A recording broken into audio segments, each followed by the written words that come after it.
जय हिंद दोस्तों, हम अक्षय सर नार देखने वाले और आप देख रहे हैं क्लास 10th। ठीक है। ऐसे तो जो चल रहा था वो सिलेबस अलग था कि चैप्टर वाइज हम पढ़ा रहे थे, लेकिन एग्ज़ाम में मात्र 2 दिन का टाइम बचा है, या हाँ 2 ही दिन, क्योंकि आज तो 11 तारीख का, तो टाइम ऐसे भी बीत गया 12 और 13। अब 13 तारीख को ये तो हम नहीं कहेंगे कि पूरा पढ़ो पढ़ो, जो है सो आज पढ़ना है आपको, और 12 तारीख को 13 तारीख को मन करे तो थोड़ा बहुत पढ़ लेना, वीडियो बना देंगे। ठीक है, आपको बेस्ट विषय दे देंगे बहुत है, लेकिन जो भी है सो आज ही कल है। 13 तारीख को इतना स्टूडेंट एक्साइटमेंट हो जाता है, मतलब एक्साइटेड हो जाता है, क्योंकि देखो हम ऑफलाइन भी पढ़ाते हैं, तो ऑफलाइन में स्टूडेंट देखते हैं इतना एक्साइटेड हो जाता है कि 2 महीने पहले ही, 2.5 महीने पहले ही, जैसे एग्ज़ाम उसका है 14 फरवरी को, और कुछ स्टूडेंट ऐसे भी होते हैं जो 2 महीना पहले ही कोचिंग छोड़ छाड़ के बैठ जाता है, कोचिंग छोड़ दिया, और कोचिंग छोड़ने के बाद ऐसा नहीं कि वो ऑनलाइन पढ़ाई कर रहा है, कहीं भी नहीं पढ़ाई कर रहा है, खुद से सेल्फ स्टडी। अरे सेल्फ स्टडी करना अच्छा बात है, सेल्फ स्टडी कि आप 24 घंटा करोगे, 24 घंटा आप सेल्फ स्टडी करते रहेगा, नहीं पार रहेगा, नहीं पॉसिबल है। IAS IPS पढ़ने वाले 24 घंटा सेल्फ स्टडी कर ही नहीं पाते हैं, कभी न कभी उनको किसी न किसी का सहारा लेना पड़ता है, या तो गूगल का या तो यूट्यूब का। तो अगर आप एक टीचर से जुड़े रहते हैं, जिस लेवल पे आप हैं, जिस स्टैंडर्ड पे, तो अच्छी बात है। और एग्ज़ाम नज़दीक है तो सेल्फ स्टडी बहुत अच्छी बात है, लेकिन कम से कम आधा 1 घंटा किसी टीचर को फॉलो करते तो उसको देखते रहिए। फिलहाल अपनी बकवास को रोकते हुए हम आज बताने वाले उस पर आते हैं।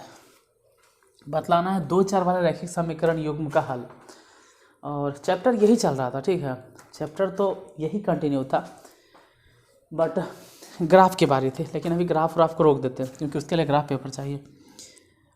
और आज जो बताने वाले इसमें 5 नंबर पक्का है आएगा। जैसे कल जो बताए थे पाइथागोरस, उसमें से पक्का तो नहीं बोल सकते हैं, हो सकता है पाइथागोरस नहीं आवे तो थेल्स आवे, तो थेल्स हम कल बता देंगे, कल थेल्स बता देंगे।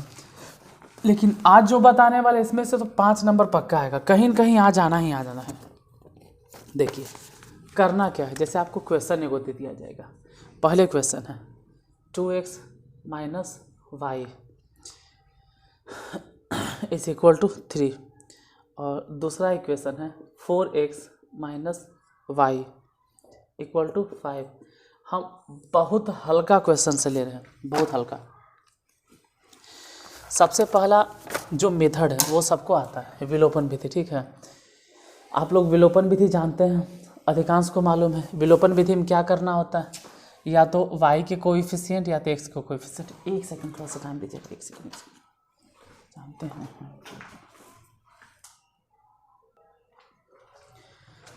अब सही है, पहले इसको हल करेंगे हम विलोपन विधि से। विलोपन विधि सबको मालूम है, फिर भी देखिए विलोपन में ये सोचना होता है कि y है, ये y है, ये y दोनों सेम है, मतलब दोनों का कोएफिशिएंट सेम है, दोनों के आगे चिन्ह भी सेम है। तो जब भी दोनों का साइन चेंज रहे, सेम रहे ना, तो आप क्या करो, घटा दो, तो ये हो जाएगा माइनस, और ये जो माइनस है कन्वर्ट हो जाएगा प्लस में, और ये तो खैर हो ही जाएगा माइनस। y यहाँ माइनस में, यहाँ y प्लस में, ये माइनस में y, ये प्लस में y, यहाँ माइनस यहाँ प्लस, दोनों कैंसिल हो गया। ये 2x में से 4x घट गया, तो हो जाएगा माइनस में 2x, 3 में से -5 गया, मतलब 5 घट गया तो -2, माइनस से माइनस कैंसिल, 2 से ई कैंसिल, x इक्वल टू कितना हो गया 1। अब जो भी x बराबर निकल गया है ना, उसको आप एक काम करो, समीकरण 1 में, जैसे इसको बोलते हैं समीकरण फर्स्ट, इसको बोलते हैं समीकरण सेकेंड, 1 में रख दो। समीकरण 1 में किसका मान रखने पर, x का मान रखने पर रख दीजिए। जैसे यहाँ पे 2 इंटू एक्स मतलब कितना 1 माइनस वाई बराबर में 3। वाई को उधर भेजना है, क्यों, अगर वाई उधर जाएगा तो हो जाएगा प्लस में, इधर 2 और -3, तो वाई इक्वल टू कितना हो गया, 2 में से अगर 3 घटा दो -1, वाई बराबर -1, एक्स बराबर 1। यानी इसका सॉल्यूशन या इसका हल क्या लिखेंगे, x इक्वल टू 1 हो गया और y बराबर -1 हो गया। एकदम सही, आपको आता भी है, ये समझ गए तो ठीक है, नहीं समझे दोबारा देखेंगे इसको फिर से। ये हो गया विलोपन विधि, इसको बोलते हैं विलोपन विधि। अब इसी क्वेश्चन को देखिए दूसरे मेथड से हम हल करेंगे, क्योंकि स्टूडेंट को प्रतिस्थापन विधि, वज्रगुणन विधि, इन सब विधियों में दिक्कत होता है, और अगर विधि लिख के आ गया तो आप वहाँ पे अटक जाओगे। कह देगा प्रतिस्थापन विधि से बताइए, अब अगर कह दिया कि प्रतिस्थापन विधि से बताइए और बना रहे विलोपन विधि, तो भी गलत है, क्योंकि जो चेक करने वाला वो सबसे पहले तो मेथड ही देखेगा, वो ये नहीं देखेगा कि आपका स्टेप कहाँ गलती है कहाँ सही। थोड़ा बहुत गलती भी होगा ना तो चलेगा, पहले तो वो देखेगा कि आप प्रतिस्थापन विधि से बनाए हैं या नहीं बनाए हैं। अगर प्रतिस्थापन विधि से नहीं बनाए हैं तो बाय द वे उसके मूड पे डिपेंड करता है, सब्जेक्टिव है, हो सकता है नंबर दे भी दे। लेकिन अगर विधि नहीं रहेगा वो वाला तो पहले क्रॉस हो जाएगा, पहले कट जाएगा। देखिए क्या करना है, इसको 2x माइनस वाई बराबर में 3, इक्वेशन फर्स्ट, इसको अलग से लिख दिए, और अलग से हम लिख देते हैं 4x माइनस वाई बराबर में 5, इक्वेशन सेकेंड। अब पूरा होशोहवास में अब जो हम बताने जा रहे हैं वो है प्रतिस्थापन विधि। प्रतिस्थापन विधि, इसके पहले जो था यही हिसाब विलोपन विधि से। अब प्रतिस्थापन विधि में क्या करने वाला है ध्यान दीजिएगा। जैसे यहाँ पे 2x है, y है, या तो आप x निकाल लो, या तो आप y निकाल लो। प्रतिस्थापन, अगर प्रतिस्थापन को तोड़कर समझा जाए, ठीक है, ठीक है, और अस्थापन अगर समझोगे तो समझ में आएगा। प्रति माने दूसरे या दूसरा, और स्थापन मतलब स्थापना करना, मतलब एक जगह से उठाकर दूसरे जगह रखना है।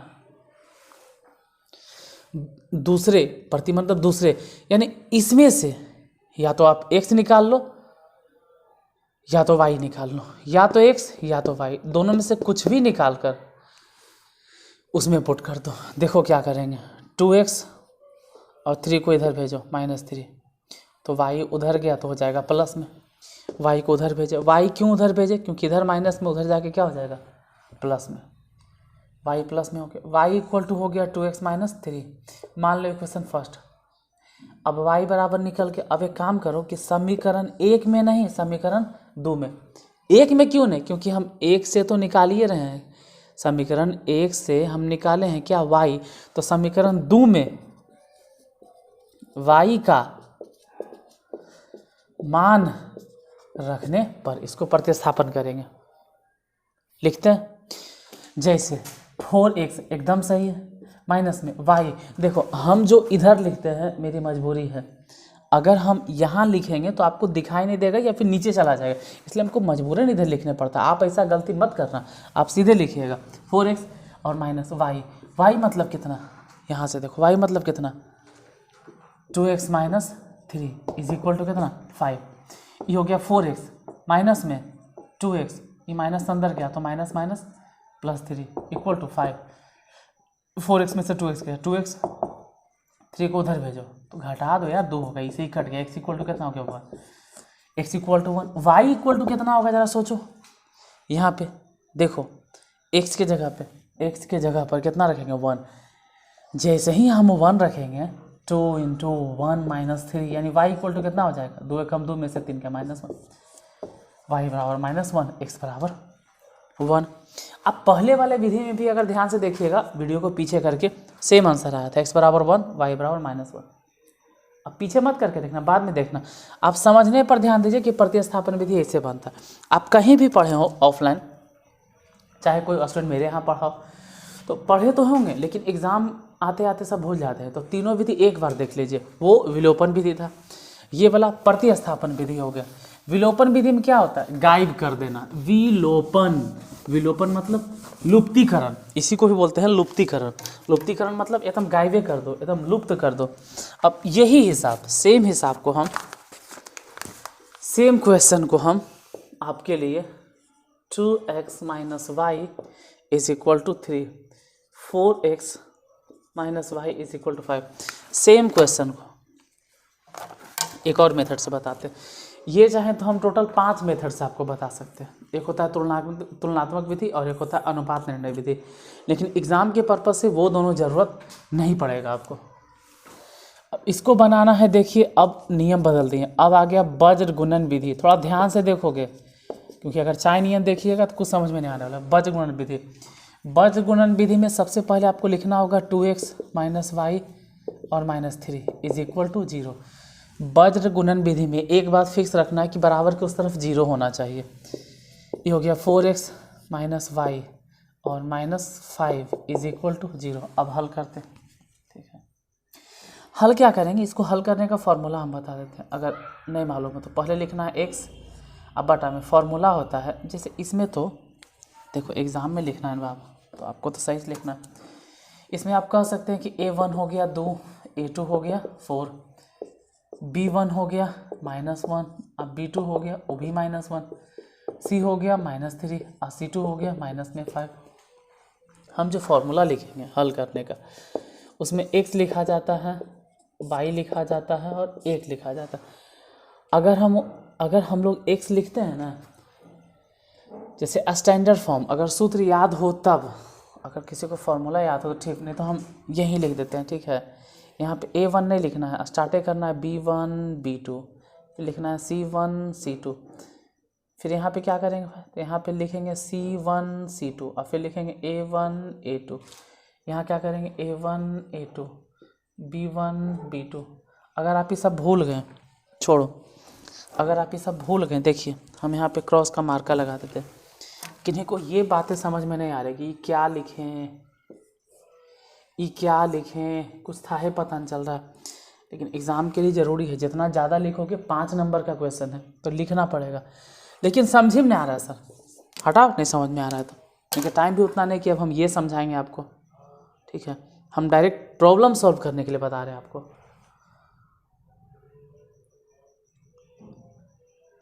ऐसे चलो बता ही देते हैं, ठीक है, टाइम क्यों वेस्ट करें। एक काम करते हैं, हम बता ही देते हैं, बता ही देते हैं, यहीं पे बता देते हैं। देखिए आप लोग जानते हैं कि दो चल रही समीकरण a1x b1y प्लस में c1 इज इक्वल टू 0, एक होता है a2x b2y plus c2 equal to 0। इसको हल करने का मतलब, अगर x लिखते हैं ना, फिर y लिखते हैं, फिर 1 लिखते हैं, तो हम समझाना ये चाह रहे हैं कि अगर x लिखें तो x का कोएफिशिएंट नहीं लिखना, उसके बाद वाला कोएफिशिएंट b1 और b2 लिखना है, उसके बाद वाला कोएफिशिएंट c1 और c2 लिखना है। अगर y हम लिखें तो y का कोएफिशिएंट नहीं लिखना, उसके बाद वाला कोएफिशिएंट लिखना है, c1 c2, फिर उसके बाद तो है ये नहीं है, तो कोई बात नहीं, पहले आ जाओ a1 a2। अगर 1 लिखे हैं मतलब कांस्टेंट है, तो इसके बाद वाला कोएफिशिएंट, बात तो है ही नहीं, तो पहले आ जाओ a1 a2 और उसके बाद b1 b2। फिर क्या करना होता है, तिरछा तिरछी गुना, तिरछा तिरछी गुना, तिरछा तिरछी गुना, यही चीज़ बात देखो यहाँ पे लिखे हैं, इसको तिरछा तिरछी गुना करेंगे। अगर ये समझ रहे हैं तो बहुत अच्छा बात है, और नहीं समझ रहे तो कोई बहुत बड़ी नुकसान वाली बात भी नहीं है। आप नहीं समझिएगा तो भी हम बताते हैं। अब इसको तिरछा तिरछी गुना करते हैं, बीच में लगा देते हैं क्या, माइनस के चिन्ह। ये बातें आपको मालूम है तो अच्छा है, तो इसको लिख लीजिए, और नहीं मालूम है तो डायरेक्ट देखो सॉल्यूशन कैसे निकलेगा। थोड़ा सा नंबर पे हो सकता है अफेक्ट पड़े, क्योंकि आप थोड़ा जल्दीबाजी में लिखोगे, तो डायरेक्ट सॉल्यूशन इसका x बटा लिखोगे, y बटा लिखोगे, कुछ स्टूडेंट डायरेक्ट भी लिख देता है, तो कोई दिक्कत नहीं, उसके वजह से उसका नंबर हो सकता है एक नंबर कटे, क्योंकि आप स्टेप को उड़ा दिए हैं। लेकिन मैट्रिक में तो ये सब होना नहीं चाहिए कि स्टेप उड़ा दिए तो आप नंबर उड़ा दीजिएगा, लेकिन चेक करने वाले पर डिपेंड करता है उसका मूड क्या है, किस तरह से वो चेक कर रहा है। देखो अगर x लिखे होने तो x का ये देखो, भूल जाओ ब्लू कलर वाला, x अगर लिखे हो तो x के जो गुणांक है उसको छोड़ दो, उसके आगे वाला गुणांक देखो -1, उसके नीचे -1, उसके बगल में -3, फिर -3। अगर y लिखे हैं ना तो y वाला गुणांक भूल जाओ, कर बाद वाला गुणांक देखो कितना है, -3, -5, इसके बाद नए है तो 2 4। 1 अगर लिखवे किए तो 1 वाला भूल जाओ, कर बाद वाला देखो 2 4, एक बाद फिर -1 अब तिरछे तिरछे गुना कर दो, इसको n गुना कर दो नीचे से, और ये वाला n गुना कर दो, ये नीचे से n भेज दो, एक लात मारो ऊपर चल जाएगा, इसको लात मारो ये ऊपर चल जाएगा, इसको भी लात मारो ऊपर चल जाएगा। अब बीच में लगा देना माइनस माइनस माइनस, इन्हें देखो x बटा, ये कितना हो गया -5 -1, गुना करके देखो तो प्लस में 5, प्लसे में 5, इसको घेर दो, ठीक है, कुछ समय के लिए। फिर -1 का -3 अगर गुना करो तो प्लस में 3, अब बीच में लगा दो माइनस। फिर देखो y बटा, ये 4 है और 3 है, गुना करो तो चलती है 12, वो भी माइनस में, इधर -5 और 2 तो माइनस में 10, अब बीच में लगा दो -2 ही ना होगा, हाँ ठीक है। फिर इसको इन्हें गुना करो तो ये हो जाएगा 1/-2 और ये उधर गुना करो तो -4, अब बीच में लगा दो माइनस। देखो हम मेथड बता रहे हैं, अगर आप साल भर मैथ पढ़े हो चाहे कहीं भी पढ़ो, हम तो साल भर मैथ पढ़ाए नहीं यूट्यूब पे, तो आपको समझ में आ जाएगा, कवर कर लोगे। और डायरेक्ट अगर देख रहे हो तो माफ़ करना बापू, 5 में से 3 गया तो 2, ये -12 ठीक है, और माइनस माइनस प्लस में 10, ये हो गया 1/-2 अब प्लस में 4, इन्हें सोचो x/2 इधर y/-2 1/2। एक बार x के साथ इसका कंपैरिजन कर दो, एक बार y के साथ उसका कंपैरिजन कर दो, जैसे ऐसे x/2 बराबर 1/2 या y/-2 बराबर 1/2, इसे ही कट गया, इसे ही कट गया, तो x बराबर कितना 1, और ये तो उधर चल जाएगा तो y बराबर कितना -1, x बराबर 1, y बराबर -1 दिख रहा होगा। 1 मिनट हो गया।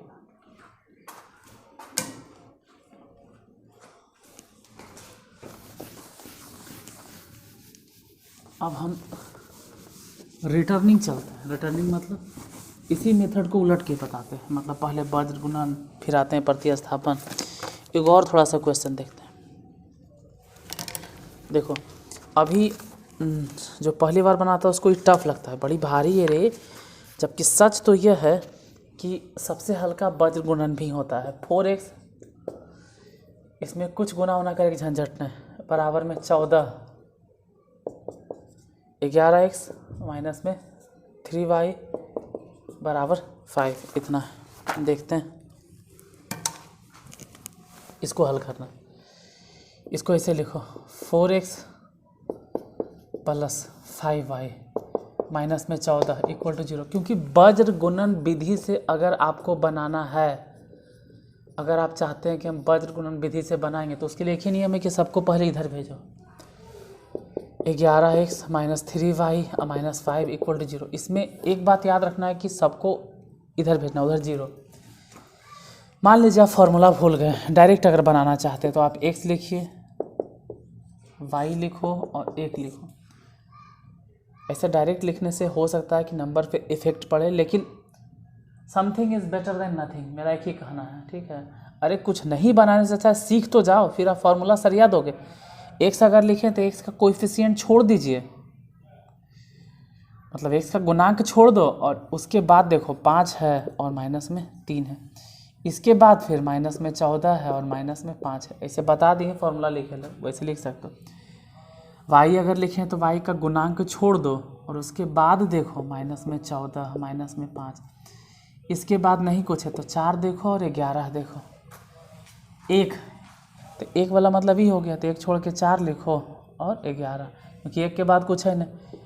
फिर 5 लिखो और माइनस में 3। अब क्या करना, तिरछा तिरछी गुना, इसको यहाँ गुना, इसको यहाँ गुना, इसको इधर गुना कर दो, इसको यहाँ गुना कर दो, ये वाला यहाँ गुना कर दो, ये वाला यहाँ गुना कर दो गुना कितना होगा, देखो x बटा, नीचे तक दिखता है ना आराम से, हाँ गुना करो, 5 × 5 = 25, वो भी माइनस में, ये हो गया -3 और -14, गुना हो जाएगा तो प्लस में 14 दिया 42, अब बीच में लगा देना माइनस, y बटा, इधर देखो 11 है 14 है, 11 और 14 गुना कर ले आना चाहिए, गुना करो, 14 है कि 140 और फिर से 14 तो 156, माइनस में 156 हो गया, इसको घेर दो, फिर वहाँ गुना करो, 4 × 5 = 20 माइनस में, फिर से घेर दो, अब लिखो 1 बटा, गुना करो, 4 × 12 माइनस में, इसको वहाँ गुना करो, 11 × 5 = 55, अब बीच में लगा दो कोची माइनस। अब क्या करें, एकरे में हल कर दें, हाँ दिख रहा, एकरे में हल कर दो, x बटा, देखो -25 आई -42, दोनों तो माइनस में, तो माइनस माइनस में 7 और 4 × 2 = 6, -67, इधर देखो y बटा 6 और ये माइनस माइनस हो जाएगा प्लस, ये माइनस दोनों प्लस, तो ये तो 6 है और वो उतना उल्टा घटा रहे हैं, मतलब देख लेना, देखो ये माइनस माइनस प्लस हो जाएगा, मतलब प्लस 20 है 156, तो घटवेन करेगा, 6 से 0 गया 6, ये बच गया कितना 5, 5 में से 2 गया 3, ये बच गया 136, लेकिन ये तो प्लस में है 20 और घट रहा है 156, उल्टा, तो माइनस में लगा दो, इधर 1 बटा माइनस में 5 × 2 = 7 5 एक 67। अब अगर x चाहिए तो इसके साथ कंपेयर कर दो क्योंकि वो कांस्टेंट है, y चाहिए तो कंपेयर कर दो। देखो इधर x बटा माइनस में 67 बराबर 1 बटा माइनस 67, ठीक है। फिर इसके साथ कंपेयर करें तो कट गया, तो x बराबर कितना 1, क्योंकि माइनस से माइनस वो कट जाएगा। इसी तरह से y के बारे में सोचो, y बटा माइनस 136, हालांकि 36 होगा कि कुछ और होगा, कहीं गलती नहीं हो गया। गलती हो जाएगा तो बड़ी दिमाग खराब होता है, कहीं गलती हो गया मेरे हिसाब से। इसको गुना करेंगे ना तो 154 होगा, शायद 154 होगा, तभी नहीं घट के 134 आएगा, तभी तो कटेगा। 134 होगा यार, देख लेना है 134 होगा। हाँ अब कांस्टेंट हो गया 1 बटा 67, माइनस से माइनस कैंसिल 17, तभी तो कटेगा ही दो बार में। तो y बराबर हो गया उन्हें जाके 2, यानी y इक्वल टू 2 और x बराबर 1, आंसर हो गया। ये हो गया वज्र गुणन विधि से। टाइम जरा देख लें, ठीक है। देखिए वज्र गुणन विधि से हो गया है। इसी का हम पार्ट 2 एक बार और बना देंगे, ठीक है। आप इसको देख लीजिए और जब तक ये आप देख कर ख़त्म कीजिएगा, जब तक 15-16 मिनट का ये वीडियो होगा, जब तक आप ख़त्म कीजिएगा तब तक आपको तुरंत जस्ट इसके बाद ख़त्म होना कि आपको 5 मिनट के अंदर इसका पार्ट 2 मिल जाएगा। क्योंकि अभी हम बताएं विलोपन विधि आपको मालूम था, विलोपन विधि मालूम है और प्रतिस्थापन विधि भी कोई खास नहीं, मेन वज्र गुणन में दिक्कत है इसलिए 2 को बताए थे। फिर भी अगर आप नहीं समझें तो इस वीडियो को देखिए, ख़त्म होने के बाद तुरंत 2 चर वाले रैखिक समीकरण युग्म का हल पार्ट 2 तुरंत मिल जाएगा। तो फिर मिलते हैं 5 मिनट में, तुरंत मिलते हैं। अभी के लिए धन्यवाद भी नहीं बोलेंगे, इसको देखिए फिर तुरंत वेट कीजिए, तुरंत 5 मिनट मिलता है।